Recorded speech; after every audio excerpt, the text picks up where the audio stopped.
मेरे बुद्धिजीवी साथियों, मानवाधिकार के प्रहरी साथियों, आप तमाम लोगों का डॉक्टर दुआ का नमस्कार। आज मैं आपके सामने कोई साधारण विषय लेकर नहीं आया हूं। आज का मेरा विषय है मूल्यों का संघर्ष। उम्मीद है आप शुरू से अंत तक हमारे वीडियो को देखेंगे, क्योंकि जब तक आप पूरा वीडियो नहीं देखेंगे, नहीं सुनेंगे, मैं क्या कहना चाहता हूं ये समझ में नहीं आएगा। मैं शुरुआत एक सवाल से करना चाहता हूं, और वो सवाल है, क्या हमारे समाज में मूल्य बचे हैं या केवल मूल्यों की बातें बची? इसी विषय पर मूल्यों का संघर्ष सब्जेक्ट को लेकर के आपसे बात कर रहा हूं। क्या ईमानदारी अभी भी ताकत है? क्या सच बोलना अभी भी सम्मान की बात है? क्या न्याय अभी भी सर्वोच्च है? क्या मानवता अभी भी राजनीतिक से बड़ी है? क्या जनता अभी भी लोकतंत्र की मालिक है? या फिर हम ऐसे दौर में पहुंच गए हैं जहां मूल्य किताबों में है और स्वार्थ जिंदगी में? मूल्यों की असली परीक्षा कहां होती है? दोस्तों, मूल्यों की परीक्षा भाषणों में नहीं होती। मूल्यों की परीक्षा तब होती है जब सच बोलने से नुकसान हो सकता है, जब गलत व्यक्ति आपका अपना हो, जब भ्रष्टाचार से फायदा मिल सकता हो, जब सत्ता के सामने चुप रहना आसान हो, जब अन्याय देखकर आवाज उठाने की कीमत चुकानी पड़े, तब पता चलता है कौन मूल्यवान है और कौन केवल मूल्यवान होने का अभिनय कर रहा है।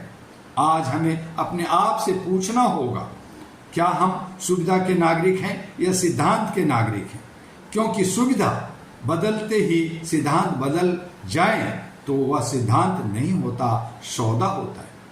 आज झूठ सफल और सच परेशान क्यों है? सवाल है। आज समाज में एक विचित्र स्थिति दिखाई देती है। झूठ बोलने वाला आत्मविश्वास से चलता है। ईमानदार व्यक्ति अपने ही निर्णय पर सफाई देता फिरता है। भ्रष्ट व्यक्ति व्यवस्था में जगह बना लेता है और ईमानदार व्यक्ति से पूछा जाता है, आप इतने सीधे क्यों हैं?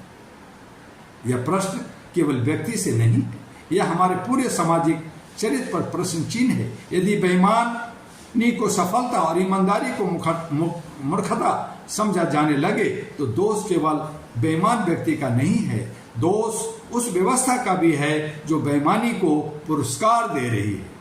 सबसे खतरनाक भ्रष्टाचार कौन सा है, यह सवाल है। लोग कहते हैं पैसे का भ्रष्टाचार, पद का भ्रष्टाचार, सत्ता का भ्रष्टाचार, लेकिन मैं कहता हूं सबसे खतरनाक भ्रष्टाचार मूल्यों का भ्रष्टाचार है।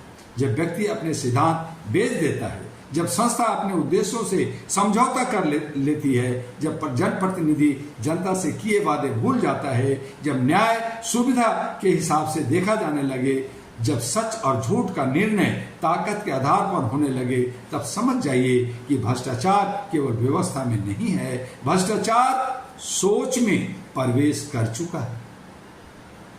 आगे हम देखें कि लोकतंत्र में जनता मालिक है या केवल मतदाता।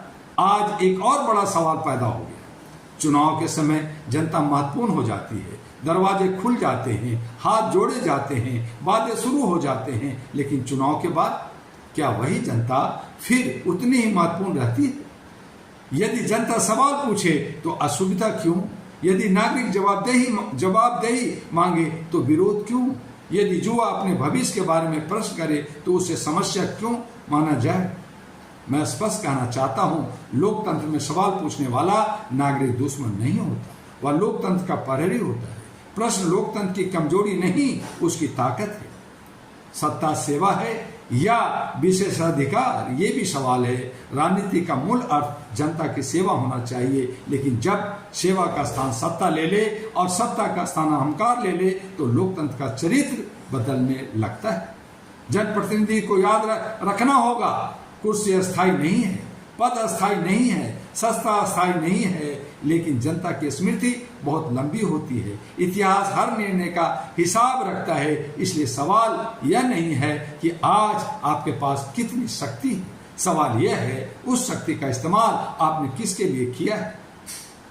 युवा पीढ़ी को चुप कराने से समस्या समाप्त नहीं होगी।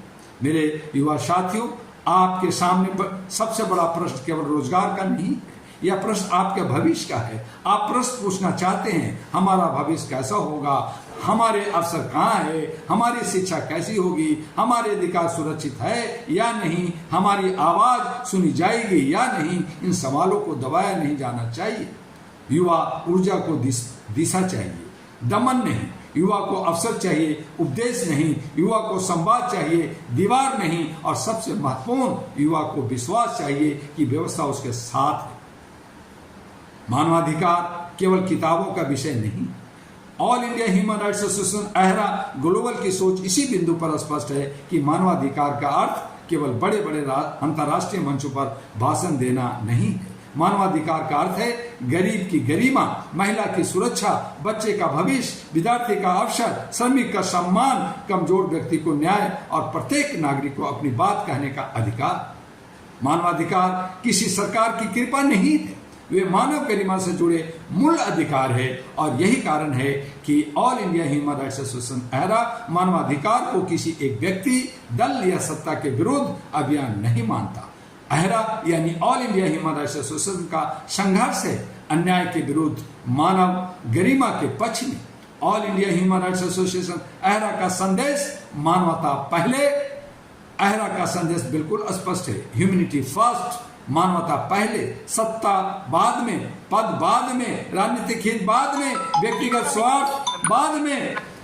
क्योंकि यदि मानवता ही समाप्त हो गई तो सत्ता किसके लिए, राजनीति किसके लिए, विकास किसके लिए और लोकतंत्र किसके लिए। आज सबसे बड़ा विद्रोह क्या है मेरे साथियों? मैं कहता हूं आज सबसे बड़ा विद्रोह हिंसा नहीं है। आज सबसे बड़ा विद्रोह ईमानदार रहना है। जब झूठ लाभ दे रहा हो, सच बोलना। जब समझौता आसान हो, सिद्धांत पर खड़ा रहना। जब सब चुप हो, अन्याय पर सवाल उठाना। जब भीड़ गलत दिशा में जा रही हो, सही दिशा में अकेले खड़ा होना, यही असली साहस है। आज मूल्यों का संघर्ष घर से शुरू होता है। हम केवल नेताओं को दोष देकर मुक्त नहीं हो सकते। मूल्यों का संघर्ष हमारे घर से शुरू होता है। हम बच्चों से क्या कहते हैं? किसी भी तरह नंबर ले आओ, किसी भी तरह